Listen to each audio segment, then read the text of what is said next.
Қадірменді Қасым-Жомарт Кемелұлы, 26 жолдауым сізге әкімдердің жұмысы туралы айтқым келіп отыр.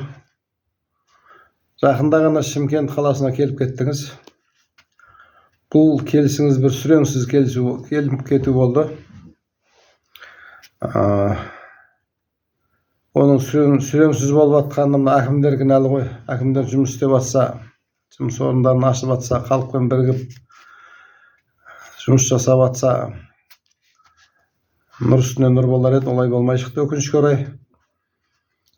Бірінші мынау әуежайдың ашу салтанатында болдыңыз. Елге жақсы жұмыстар атқарылған, кәсіпкерлердің ақшасымен. Бірақ осы атқарылған жұмысты дұрыс жеткізе алмай жатыр ғой сіздерге. Осы әуежайдың ішінде 16 ресторан бар екен ғой. Соны мақтаныш тұтып жатыр ғой біздің мынау әкімдер. Соны айтып жатыр, 16 ресторан бар дейді. Оны жапа тармағай жазып жатыр. Қазақстан телевизордан айтып жатыр ғой. Кімге керек 16 ресторан?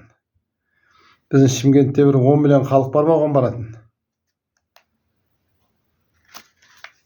Әжептәуір дүниенің артын сүйіліп жүреді өстіп.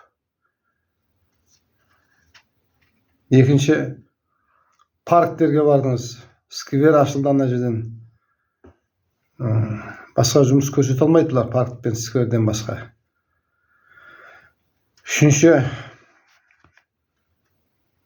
кола ашылып жатқан, кола істеп жатқан, атқарып жатқан, біраздан бері істеп жатқан заводқа бардыңыз ғой жаңа ұжымына. Миллиондап бізге салық төлеп жатыр екен. Бірақ ол мекеме халықтың денсаулығына миллиардтап зиян келтіріп жатыр. Мекемеге апарды ғой сізді. Мынау ғалымдар дәлелдеп қойды ғой мынау. Кола ішкен адамдардың кальцийі шайылып кетеді екен ғой. Зиян деп оны көп мемлекеттер қазір кіргізбей жатыр. Сол зиянды мынау мекемеге апарды ғой сізді. Қазір жас балдардың арасында қолдары, аяқтары сынатын балдар көбейіп кетті. Ата-аналар әлек болып жүр, қазір жетектеп жүреді балдарын қазір. Мектепке дейінгі балдар жетектеп құласа аяқ сынады.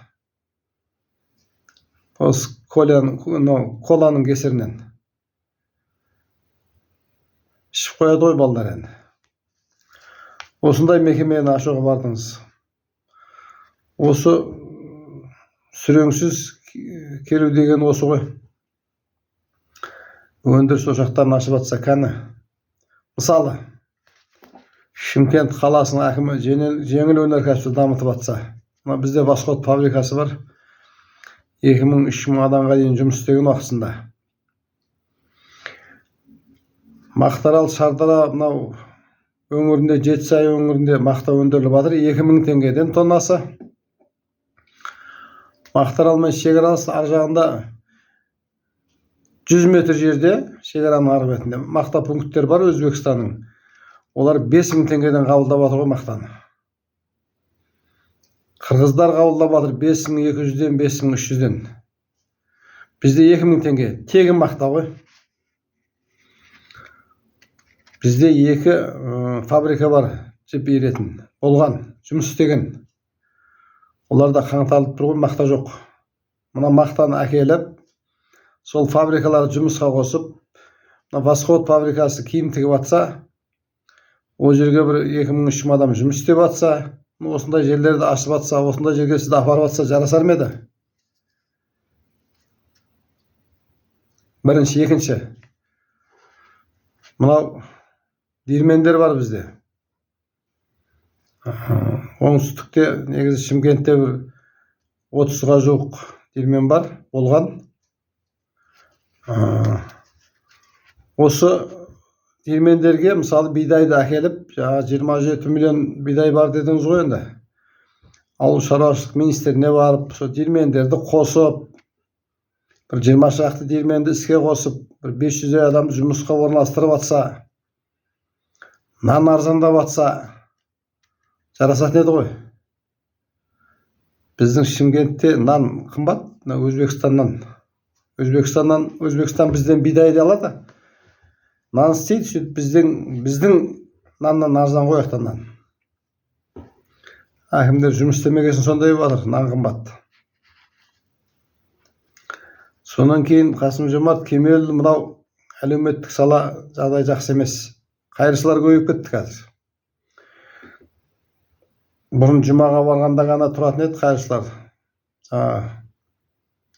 Жағдай жоқ адамдар. Қазір енді бесін намазында, асыр намазында, ақшам намазында, кешке құптан намазында да тұратын болды ғой қазір. Қолын жайып тұрған азаматтар көп қазір. Осы азаматтарды мен жұмыс істесе болады ғой әкімдер. Қолынан келеді. Бізде мына 5 аудан бар, 5 ауданның әкімі әр аудандағы мешіт өздерінің мешіттеріне барып сол адамдармен сөйлесіп, соны белгілі бір кәсіпкерлерге, менендер кәсіпкерлер көп қой бізде. Соларға барып кәсіпкерлерге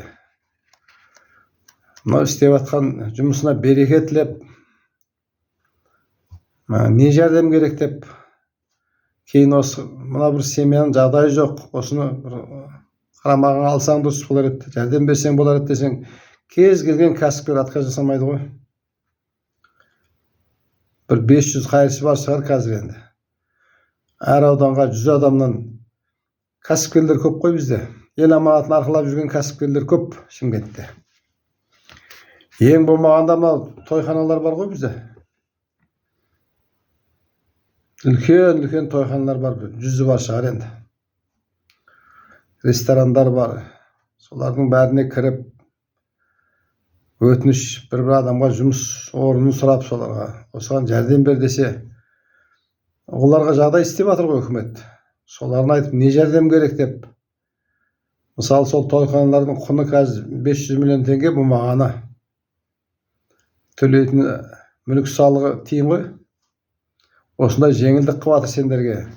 Осында бір семьяға көмектессе, олар да жәрдем береді. Жетеді кәсіпкерлер, жұмыс істейін десе әкімдерге жұмыс көп, мына қайыршылардың бәрін жоқ қылуға болады біздің Шымкентте. Істемейді оны әкімдер. Оған ақыл керек, ой керек қой. Оны білу керек. Оған сезім керек адамда, адамдық қасиет болу керек. Жабық қой біздің әкімдердің есігі. Шаруасы жоқ ешкіммен. Кеше біздің елге Шымкент қаласына Берденов деген азамат, ел аманатын арқылап жүрген азамат, зам әкім болып келді ғой жерге. Қызметтің сатыларын өткен азамат, депутат болған, атылды ғой. Ол жігіт жемқорлық жоқ деп келіп еді бізге басында келгенде. Тыйылған Шымкентте деп. Жемқорлықтың үстінен түсті ғой ол. Ана әкімнің жанынан тұрғын үй жөндеуге бөлінген ақша 3 миллиард 400 мың теңге. Оны телевизордан айтып жатыр ғой оны. Себептерінде соны сұраған екен ғой, қайда кетті мына ақша деп. Оны қайтаратын жағдай жоқ, ана бала атты ғой енді осыны. Аңғал келеді ғой негізі. Көптің жүгін арқылап жүрген азаматтар аңғал келеді негізі. Батыр адамдар ғой бұлар. Білмей қалды ғой. Біздің Шымкентте адамдар өліп жатыр ғой мынау. Асыл өліп жатыр мынау. Бухгалтерлер 200 миллион, 300 миллион қайтарақсы келмей. Мына 3 миллиард деген көп ақша. Алла шифа берсін Берденовке енді. Негізі мен айтайын деп отқан тағы бір 2 мәселені көтергім келіп отыр. Осындай мықты жігіттерді біз жұмыс істетпейміз. Біздің Шымкентте құдалаймыз ғой біз. Жұмыс істейтін зам әкімдер болған, әкімнің орынбасарлары. Жанбосын Бейсенбек деген жігіт болған. Бір 2 жыл 2 әкімнің орынбасары болып істеді. Бүкіл Шымкенттің жыртығын жамауға атсалысты ғой. ЖКХ-сы бар, суы бар, газы бар, светі бар, бәріне. Осы жігітті қуып шықты ғой біздің келген әкімдер. Өйткені мықты істейтін адам керек емес, ертең орнына таласады дейді да. Бұл осы оңтүстікте туылған азамат еді, бірақ оны ата бабасы ғой, Жамбылдан екен ғой. Сояққа қашып құтылды, кетіп қалды қазір Жамбылға. Аман кетті бұл жігіт енді. Болмаса соттатады. Екінші, Мынау 3 жыл зам әкім болып істеген Исақов Мақсұт деген жігіт мынау. Сотталды ғой, 8 жылға соттатып жіберді ғой бұны. Енді бұл да бір өзгеше жігіт еді. Біздің Шымкентте мықты жұмыс істеген әкім орынбасарлары осы азамат еді. 3 жыл жұмыс істеді, 3 жылға жуық. Күндіз-түні халықтың сеніміне кіріп, тындырымды жігіт алдына барған азаматтардың барлық проблемасын шешіп. Енді осы жігіт кеше қаңтар оқиғасында бүкіл Қазақстанда 20 регионда бір әкімнің орынбасары шыққан жоқ қой халықтың алдына. Осы азамат шықты. Қоғамдық ұйым басшыларымен бірге біз де болдық ішінде. Сағат 2-ге дейін қаңтар оқиғасы болғанда Шымкентте. 1-2 жігіт соны қолдарында жұмсап қалды бұл азаматқа. Сонда да соңына дейін тұрып, әділетті Қазақстан, жаңа Қазақстанның орнайтын елдің көзін жеткізіп, мына бүліктің дұрыс еместігін, сіздің саясатыңызды қолдап, сол жерде елдің көзін жеткізіп таратқан сөзде. Ал анау өртенген театр, өртенген машиналар ол мынау тарағаннан кейін біз екілерде тарады ғой жерден. Қалған жоқ қой ешқандай адам о жерде. Кейін сағат 4-те ма 5-те ма жаңа бір терроршылар өртеп кетті ғой оны театрдың бәрін. Болмаса Шымкентте ешқандай сол бүлікшілер болған жоқ, ештеңе білдірген жоқ. Осы жігіттің арқасында негізі. Қасында бір депутат болды, енді оны атын атамай ақ қояйын, оны да қудалап кете ме тағы біреулер. Міне бізде жүйе сондай ғой. Жұмыс істейтін адамды қудалайды. Енді мынау кеше атыстан кейін енді мынау біздің әкімдер осы есігін жауып алатын шығар енді. Болды ғой енді. Забор соғады енді олар. Қоршайды ананы әкім. Қорқады да. Енді вообще шықпайтын болды олар енді. Тынды енді. Әшейінде ешкімді қабылдамайды. Әйелдер барса да қорқады, қабылдамайды.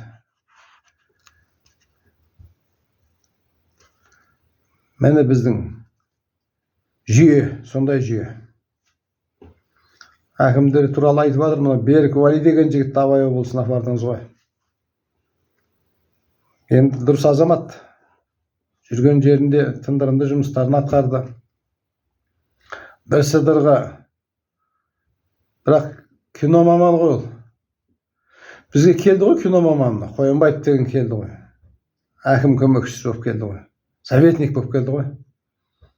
Не істеді ол бала? Өнердің адамы, бұл кісі мәдениет министрі болатын жігіт еді негізі. Жүйенің дұрыс істемегендігі осы.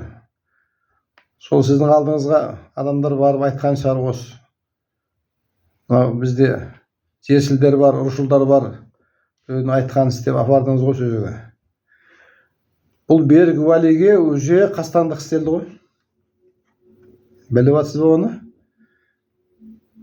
Үкіметтегілер орынбасар қылып Шымкенттің азаматын апарды ғой мезен. Түркістан облысында зам әкім болған, Шымкент қаласында зам әкім болған азаматты апарды ғой. Сонау Семейге. Аңсып анаған жұмыс істетпей керек қой ертең Берік Уәли. Атысып кетпесе болар еді. Саясат сонда ғой бізде. Ұрушылдардың саясаты, жерсілдердің саясаты құрту керек қой мына елді.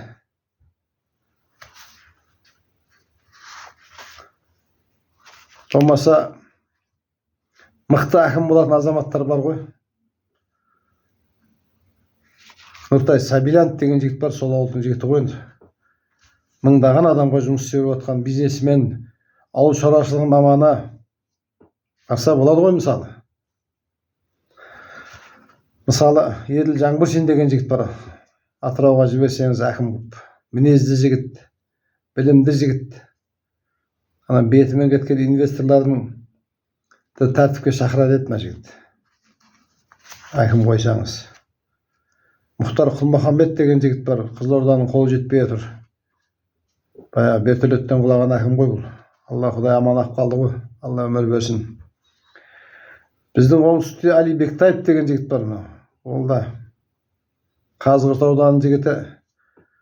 Аудандардың әкімі болды, зам әкімі болды, қаланың зам әкімі болды. Алдына барған азаматтың тірлігін шешетін азамат еді осы. Ауыл партиясы деп фракцияда апарып еді, кейін фракцияны мәжілістен жоққа жіберді ғой ауыл партиясының. Ақ жол фракция тағы біреулер бар әйтеуір. Ауыл партиясы. Біз аграрлы еліміз, 50% халық ауылда. Ауыл бірақ өшіп жатыр ғой.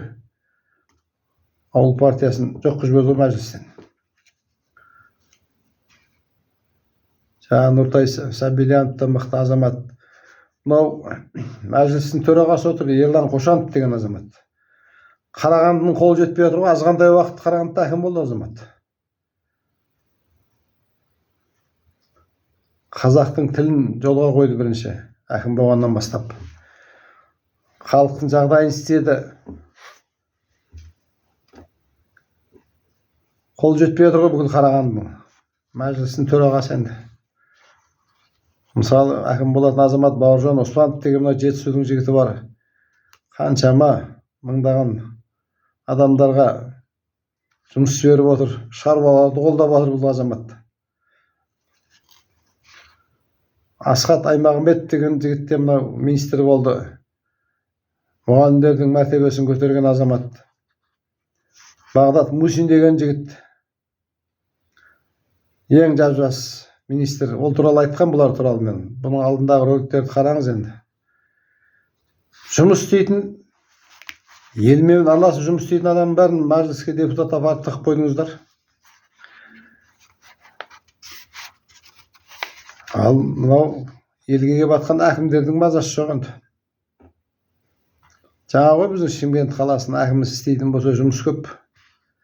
Кадр саясат, кадр жоқ деген бір далбасаны айтып алған мына біздің ұрушылар мен жесілдер. Мысалы, спорт саласында олимпиада чемпиондары бар. Барлық облыстағы спорт саласын соларға беру керек қой. Департаменттің бастығын бір олимпиада орынбасарын, 2 орынбасар, 3 орынбасар болса, үшеуіне де сол олимпиада чемпиондарын қойыңызшы. Міне мамандар. Олимпиада чемпионы олар қазақтың туын желбіреткен әнұранын айтқызған ғой бөтен елдерде. Егер бұл азаматтар болса, егер мен ойлаймын, күрестен 10 салмақ болса, 10 салмақты да қазақтың салауын көтеретін еді бұлар. Әнұранын айтқызып, біздің әнұранды бүкіл дүние жаттап алатын еді ғой қазір. Міне кадр. Ыстыбаев деген азаматы Жамбылға апарып еді, ол қашып құтылды ғой жерден. Жан-жағындағы жемқорлар қуды ғой. Ана Оралға мана мәдениеттің адамы барды, спорттың бастығы болып. Қайтып спортымыз көгереді, қайтып көк туымыз желбіретеді ол жерде.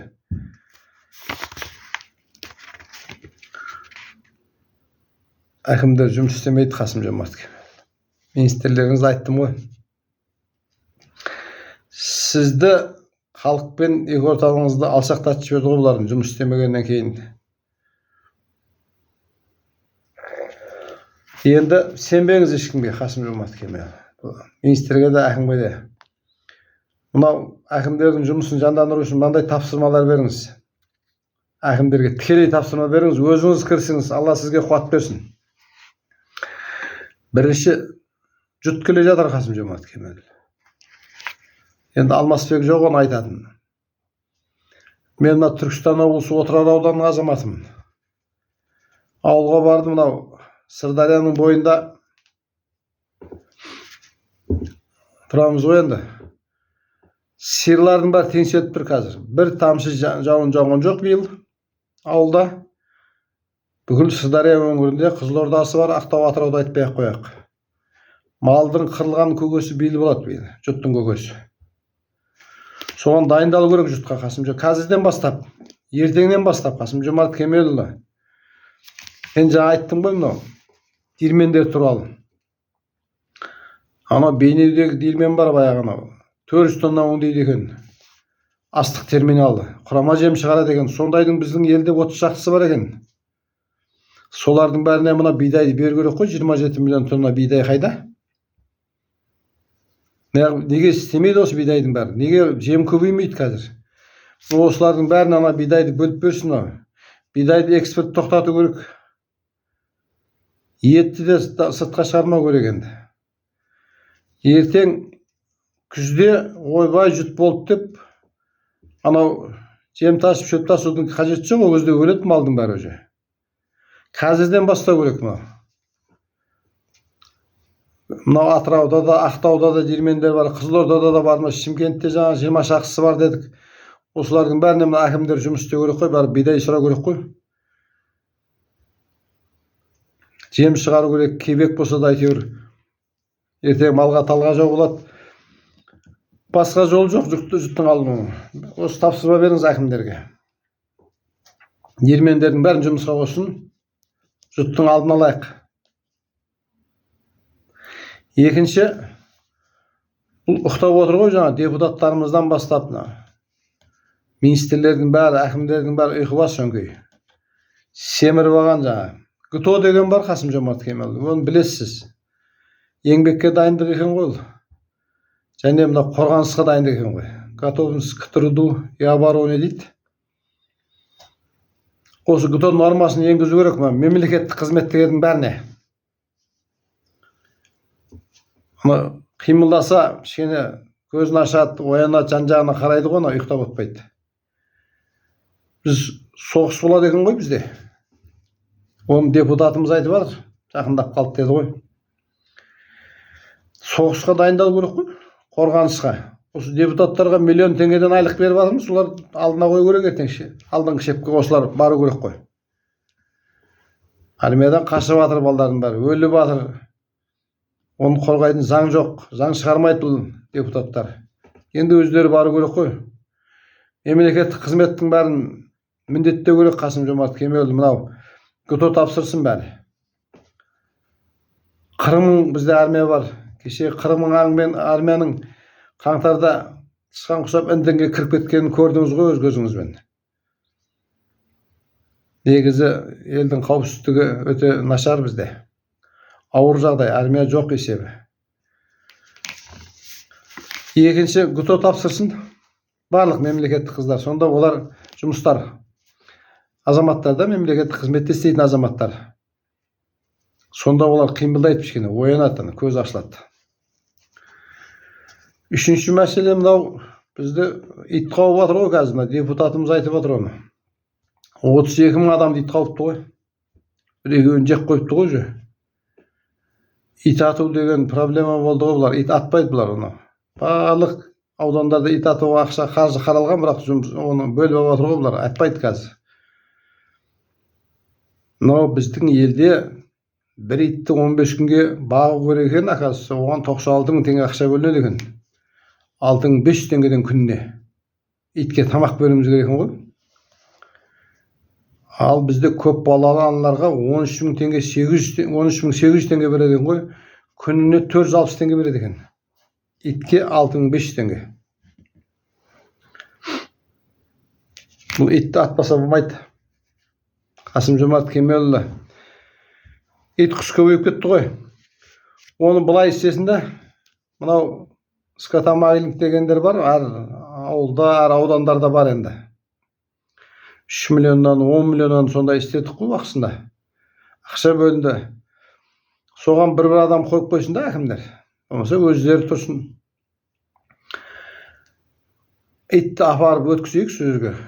Сөздің атсын, скотомагнитке сөзге тастасын. Өлтіріп апарайық, арқайсына 5 мың теңгеден төлесін де, сонда 96 мың теңгенің 91 мың теңгесі эконом болады ғой. Әр итке 5 мың теңге төлейміз деп әкімдер шешім шығарса, адамдар апарат сол итті, апарат, жетектеп апарат, өлтіріп апарат, әйтеуір апарат. Құтыламыз ғой, адамдарды қаппайды. 32 мың адам деген неден сұмдық? Бұл 32 мың адамға қанша ақша шықты мемлекеттен мысалы?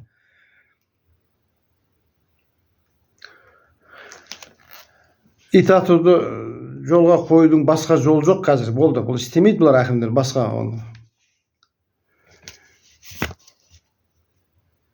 Осыны тікелей өзіңіз тапсырма беріңіз, бірақ милицияларға айтыңыз Қасым-Жомарт Кемелұлы. Ана жерге ит апарған адамдарды иін сұрап, қалай өлтірдім деп қанын ішпесін, сотқа жүрмесін барған адамдарды. Яма Беккари деген бар ғой. Әр ауданда, әр ауылда бар. Сол жерге өлтірейік, апарайық ма иттің бәрін.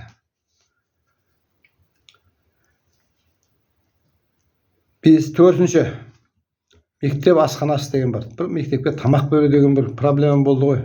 Онда депутаттарымыз айтып жатыр. Сол тамақты жөндеп бере алмайды ғой Қасым-Жомарт Кемелұлы, қараңызшы.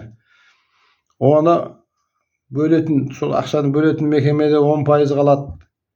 Оны тендер алған адам 10%, мектептің директоры бар, оның кейін 4-5 қатын жұмыс істейді жүрді. Балдар оның жартысында ішпейді ғой. Проблема көтеріп жатыр депутаттарымыз. Оны шешудің жолы, бірақ жолы бар, оның керек емес ол. Біз оқыдық қой. Сөмкемізге кішкентай 1-2 кусок нан сазып беретін еді, соны жеп қайтатын еді қой. Аштан өлген ешкім жоқ, оқыдық әйтеуір. Жолда құлап қалған жоқпыз әлсіреп. Сол анау 90 мың теңге эконом болады иттің ақшасы. Онан кейін мынау балдарға беретін ақша бар. Жаңағы асханаға бөлген ақшаның бәрін белгі керек та, бөліп беру керек аз балаға, көп балалы үйлерге. Сонда 30 мыңға жоқ болады екен ғой, жаңағы 13.800 емес, 30 мыңға жақындайды екен экономия. Министрлерге айтсаңыз, осылай берсін. Керек емес, асхананың бәрін жабу керек. Олар әдейі ақшаны жаратып, қалтаға алу үшін істелген дүние бұның бәрі. Мектепте тамақ беру деген далбаса ол. Әке шешесі сөмкесіне 1-2 самса саз береді, сонымен келеді ғой бала. Азанда тамағын ішіп кетсе, әбетке дейін не тамақ? Осылай істеу керек Қасым-Жомарт Кемелұлы. Асхана мәселесін жаптыртыңыз. Ақшасын жай көп балалы аналар отбасыларға беріңіз. Айтыңыз соны министрге. Bunu айтпасаңыз, олар өздері біліп істемейді ғой, миы жетпейді. 5-ші, онан кейін мынау қалада машиналар сыймай жатыр ғой қазір. Мына дворларға барасыз, ауа жоқ. Тротуарлардың үстіне қояды, ешқандай гараждар көп бізде. Стихийный гараждар бар ғой, осыдан бір 50 жыл 60 бұрын соғылған. Соларға біріктіріп, соларды ортасынан бір жердің астына 2 этаж, жердің үстіне қарай бір 3 этаж қылып, или 5 этаж жердің үстіне гараждар соқсында мына әкімдер. Ұйымдастыруға болады өздерінің ақшасымен. Әр тұрғындар ақша береді, оған жаңа гараждан орын берем десе. Сонан кейін жаңа машина тұрған жердің бәрін көгалдандырса, күлекше кішкене демалады ғой халық. Демалатын жер жоқ қой, қазір тынды ғой бәрі. Гараж мәселесіне тапсырма беріңіз. Ұйымдастырсын. Машиналар сыймай жатыр жер дүниеге. Пробка көбейіп жатыр. Ауа жоқ қой қаланың ішінде. Ondan кейінгі тағы бір қосымша 6-шы мәселе. Депутаттарымыз бар. Біздің депутаттарымызға мүмкіндік беру керек қой жұмыс істеуге. Қаладан бөлінетін тендерлер бар. Бәріне депутаттарды сол қабылдайтын комиссияға қосу керек қой. Дәл қазір мына әкім ақшаны бөледі. Анау министр ма, біреудің ағайындары келіп өздері ғой олар да. Өзінің адамдарына береді. Онан кейін өздері қабылдайды оны. Сонан кейін ғой мына көп қабатты үйлердің бәрі оңбай атқаны, құлап атқаны, жолдардың бәрінің 1 жылға жетпей топалаң шығып атқаны ойылып қалады. Сапасы төмен. Мына депутаттарды қоссаңыз, мына ұрғарлар кішкене тыйылады ғой, жан-жағына қарайды ғой. Бізде мықты депутаттар көп біздің Шымкентте.